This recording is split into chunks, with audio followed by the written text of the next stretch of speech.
Dinshaw sir, good morning. बहुत बहुत स्वागत है आपका। मार्केट लाइफ हाई पे लाइफ हाई बन रहे हैं, आज भी लाइफ हाई बना है। एक दो दिनों से आप थोड़ा सा मिड कैप स्मॉल कैप रुकने थकने का थोड़ा संकेत दे रहे हैं। क्या समझे सर, बजट के पहले की नर्वसनेस है या फिर too much, too fast, too soon? Anil ji, पहले तो धन्यवाद आपका, आपके शो थैंक पे यू सर। आमंत्रित करने के लिए, और आपको और आपकी टीम को और आपके व्यूअर्स को very good morning. Morning sir. तो अनिल जी, एक्चुअली एक्चुअली ये आपने जैसे बोला कि बजट के चलते, पहले तो बजट के पास पहुंचते पहुंचते कोई पॉजिटिव या नेगेटिव ट्रिगर नहीं थे, तो इसलिए बाजार भी थोड़ा फ्लैटिश, थोड़ा ऊपर थोड़ा नीचे वैसे ही था। ऑल टाइम हाई टच किया क्योंकि वो ऑलमोस्ट वहीं पे था। तो वो एक रीजन था। दूसरा जो आपने बोला मिड कैप का, वहां पे हमें लग रहा है कि एक बहुत ही एक्सेस हो चुका था। क्योंकि आप अगर जो पिछले 10 साल के एवरेज देखें, तो नॉर्मली मिड कैप जो है, जो इंडेक्स की बात कर रहा हूं मैं यहाँ पे, 1 ईयर फॉरवर्ड अर्निंग्स उनके नॉर्मली एक 20% प्रीमियम पे चलते थे to large cap index forward earnings. PEs की बात हो रही है यहाँ पे। वो प्रीमियम जो 20% था, वो अभी बढ़ बढ़ के ऑलमोस्ट 60% हो गया था। तो आई थिंक वो एक्सेस जो है, वो थोड़ा झड़ रहा है आस्ते आस्ते। बहरहाल, जो स्मॉल कैप थे, नॉर्मली वो एक 10% डिस्काउंट पे चलते थे लार्ज कैप के, वो भी ऑलमोस्ट प्रीमियम हो गए थे, लेकिन अभी पार पे आ गए। बोलता थोड़ा डिस्काउंट ही है, 2-3% discount to large cap piece है। पर फिर भी हमें लग रहा है कि वहां पे इतना फ्रॉथ नहीं होगा जितना मिड कैप से। अनफॉर्चुनेटली मिड कैप में सिर्फ 150 स्टॉक ही है, जो इतना सारा जो फ्लो आता है आपका जो म्यूचुअल फंड में, वो वहीं पे एब्जॉर्ब होता है। तो इसलिए शायद वहां पे इसलिए इतना फ्रॉथ हो गया था। तो मे बी वो जो एक्सेस है वो करेक्ट हो रहा है। और दूसरा एक और चीज मैं हाईलाइट करना चाहूंगा कि जो क्वार्टर के नंबर आ रहे हैं, बिल्कुल सपोर्टिव नहीं है to the valuations that are there in the market. मैं बेसिकली मिड और स्मॉल कैप की बात कर रहा हूँ। लार्ज कैप में फिर भी जैसे आपने देखा, इन्फोसिस, टीसीएस वगैरह के नंबर फिर भी ठीक थे, काफी हद तक ठीक ही थे, इसे सपोर्ट हो गए। लेकिन मिड और स्मॉल में बिल्कुल सपोर्ट नहीं हो रहा है, गिवन द डोमेस्टिक इकोनॉमी आज की तारीख में। ओके, तो ये आपके लिए mid cap small cap share के वैल्यूशन काफ़ी महंगे और काफ़ी तेज़ी से भाग चुके, तो वहाँ करेक्शन आना ज़रूरी है। अब इस करेक्शन में खरीदारी जो करना चाहते हैं, काफ़ी लंबे समय से जो इंतजार भी कर रहे हैं कि आएगा आएगा, अभी तो खैर शुरू हुआ है, ज़्यादा आया भी नहीं है, तो अभी थोड़ा और इंतज़ार कर लेना ठीक है कि बजट के बाद ही खरीदें, देख लें बजट को, या फिर कोई चिंता की बात नहीं?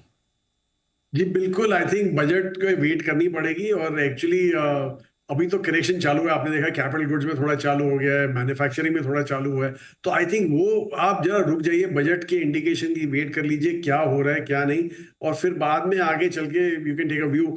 दूसरा, बजट में I am sure we'll touch upon that, लेकिन हमें यही लग रहा है कि अगर जो ग्रोथ पॉलिसीज कंटिन्यू रही, तो शायद इतना प्रॉब्लम ना हो आगे चल के। सो इसलिए बजट की वेट कर लीजिए और फिर बाद में देखते हैं क्या करना है। चलिए, तो बजट की वेट कर लेना ठीक है। तो बजट में क्या कुछ उम्मीद रखी जाए मार्केट के लिए? क्या होना चाहिए, क्या नहीं होना चाहिए? जी देखिए, पहली चीज तो हमने जो स्टेट लेवल बजट्स देखे हैं, जो आज अभी तक आए हैं, इलेक्शन की बात कर रहा हूँ मैं। जो स्टेट लेवल बजट्स आए हैं, मेनली बीजेपी स्टेट के ही बजट्स आए हैं, जो बीजेपी कंट्रोल स्टेट्स हैं।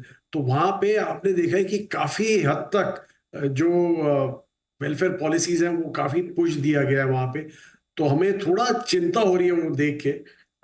लेकिन एक चीज है, पॉजिटिव ये है कि जो आरबीआई के सरप्लस थे, जो 1 लाख करोड़ के ऊपर जो सरप्लस एक्स्ट्रा जो दिए गवर्नमेंट को, तो उनके पास, सेंट्रल गवर्नमेंट के पास वो उतना बफर है कि वो यूज करें अपनी वेलफेयर पॉलिसीज में।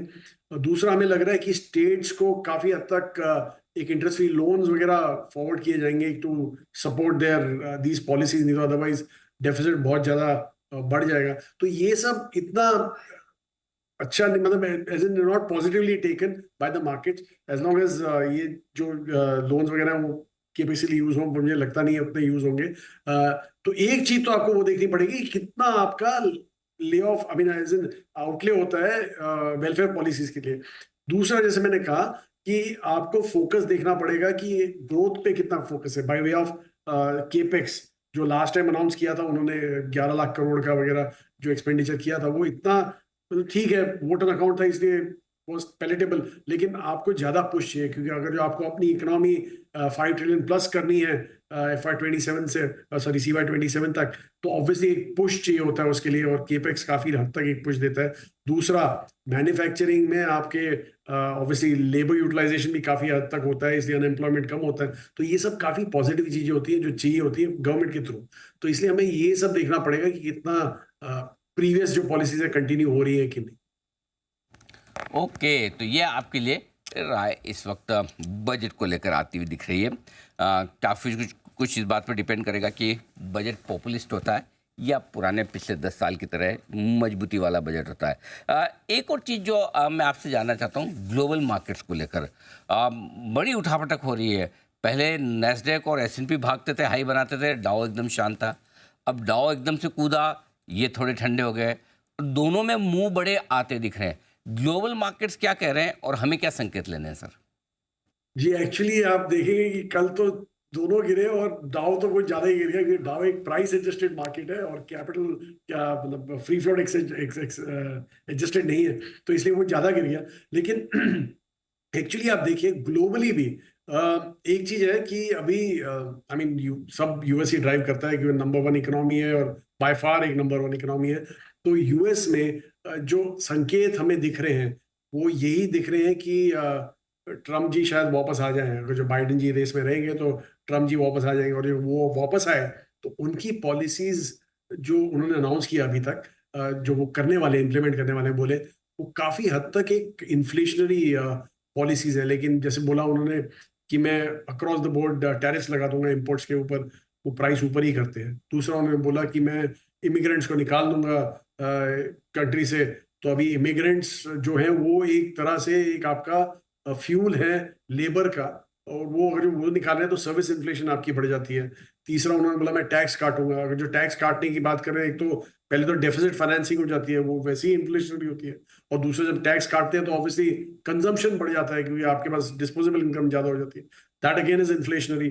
तो हर एक तरीके से वो इन्फ्लेशनरी ही है। तो इसलिए हमें देखना पड़ेगा और इसीलिए मुझे लग रहा है कि फेड का दो उनके जो नंबर्स दिख रहे हैं उनको इन्फ्लेशन के काफी हद तक नीचे आ गए थे, पर फिर भी वो काटने को तैयार नहीं है। इनफैक्ट उन्होंने बोल दिया कि मैं तो अभी बाद में ही करूंगा, नवंबर के आसपास देखूंगा। तो इसलिए हमें लग रहा है कि वहां पे थोड़ा टेंशन ज्यादा है। और नंबर 1 इकोनॉमी में टेंशन है, नंबर 2 जो चाइना है वहां पे भी थोड़ा स्लो डाउन दिख रहा है, काफी हद तक स्लो डाउन दिख रहा है। तो ये सब अच्छा नहीं है ग्लोबल मार्केट्स के लिए। इसलिए हमें लग रहा है कि थोड़ा ठंडी पड़ जाएगी मार्केट में, इसलिए थोड़ा संभल के ही रहना पड़ेगा। और हमने पहले से ही कॉल आउट किया हुआ कि ये साल इंडिया के लिए भी हमें लग रहा है काफी वोलेटाइल रहेगा, और यहाँ से प्रॉब्ली एक फ्लैटिश मार्केट आपको दिख सकता है।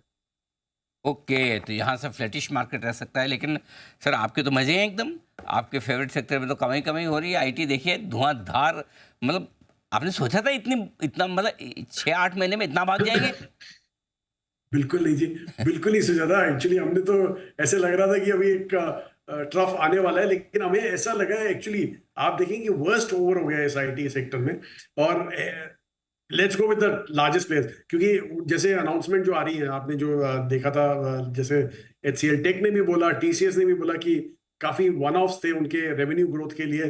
तो इसलिए और इन्फोसिस भी कल ये बोल दिया कि उनका जो एक्विजिशन था that added to the growth. तो इसलिए हमें लग रहा है कि एक वन ऑफ्स के हिसाब से चला है। लेकिन एक जो पॉजिटिव निकल के आए यहाँ से वो ये है कि एटलीस्ट जो ले ऑफ अभी भी चालू है वैसे, पर हायरिंग जो फ्रीज था वो थोड़ा हट रहा है। तो उसके लिए हमें लग रहा है कि वहां पे थोड़ा आपको ऐसा पॉजिटिव सेंटिमेंट दिख रहे हैं। और एक लेकिन मेनली लार्ज कैप स्पेस में मुझे नहीं लगता कि मिड कैप स्मॉल कैप में इतना कुछ, वहां पे आईटी की बात कर रहा हूँ, क्योंकि जैसे कंसोलिडेशन होता है, वेंडर कंसोलिडेशन, तो ये मिड कैप स्मॉल कैप काफी हद तक सफर करते हैं। और सबने बोल दिया, जो जो लार्ज कैप्स ने अभी तक डिक्लेयर किए रिजल्ट्स, उन्होंने यही बोला कि जो लार्ज डील्स हैं वो मेनली कॉस्ट टेकआउट डील्स होती हैं। तो कॉस्ट टेकआउट मतलब डिस्क्रिशनरी स्पेंड नहीं हो रहे आज की तारीख में भी, इसलिए थोड़ा संभल के रहना पड़ेगा। यहाँ पे आपको बहुत सिलेक्टिवली बेट लेने पड़ेंगे, ब्रॉड ब्रश बाइंग नहीं हो सकती इस सेक्टर। ठीक बात है, थोड़ा सावधान रहना पड़े। तो लेकिन क्या फिर ये ठीक है क्या सर ट्रेड की भाई, थोड़ा सा PSUs, थोड़े से मेटल्स, केमिकल्स काइंड ऑफ, ये जो ग्लोबल कमोडिटीज़ वाले स्टॉक्स यहाँ पे थोड़ा अंडरवेट हो जाएं, थोड़ा बेचें, और IT FMCG अपने ठीक है, शांति है, ये इस तरह का कुछ हो सकता है? जी, एक्चुअली आपने बराबर बोला कि जैसे मैंने पहले ही बोला था आपको कि प्रॉब्लम हमें ग्लोबली लग रहा है कि इकोनॉमी में, ग्लोबल इकोनॉमीज जैसे अमेरिका और चाइना दोनों 35% ग्लोबल इकोनॉमी कंट्रोल करते हैं, तो इट्स ऑब्वियस कि वहां पे अगर जो प्रॉब्लम आता है तो ऑब्वियसली ग्लोबल ट्रेड में भी प्रॉब्लम आ सकता है। तो इसलिए थोड़े जो ग्लोबली एक्सपोज कंपनीज हैं उनमें थोड़ा सावधान रहना पड़ेगा। बहरहाल एफएमसीजी हमें नहीं लगता कि एक सेफ बेस हो सकता है, क्योंकि एक तो वैल्यूएशन काफी स्ट्रेस्ड है, एक आपको प्रॉब्ली एक हाइडिंग प्लेस मिल जाएगी, लेकिन ग्रोथ में नहीं लिखा है। जैसे मैंने बोला बाजार हमें फ्लैट लग रहा है, पर फ्लैट बाजार में भी काफी स्टॉक्स होते हैं जो चलते हैं और काफी स्टॉक्स होते हैं जो गिरते भी है, इसलिए आपको बाजार फ्लैट रहता है। तो इसलिए आपको सिलेक्टिवली वहां पे भी बेट लेना पड़ेगा। और लेकिन हमें नहीं लगता कि FMCG may be hiding place but not a growth place. फिर तो ये है राय आपके लिए पोर्टफोलियो चर्निंग को लेकर दिनशु सर की। सर बहुत बहुत धन्यवाद आपका समय देने के लिए। बजट पर आपसे फिर मुलाकात होगी और I wish you very happy budget sir. Thank you Anil ji, आपको भी और आपके दर्शकों को भी हैप्पी बजट। हम दोनों को चाहिए सर एक दूसरे की शुभकामनाएं। बिल्कुल उम्मीद करते हैं सर अच्छा बजट, और बजट के दिन भी आपकी यही मुस्कुराहट हमें। वैसे सर कोई कैसा भी आप तो मुस्कुराएंगे ही, राइट सर? हाँ वो तो है, बजट अच्छा हो। बिल्कुल ठीक है। Thank you so much sir, बहुत बहुत धन्यवाद थैंक आपका। यू।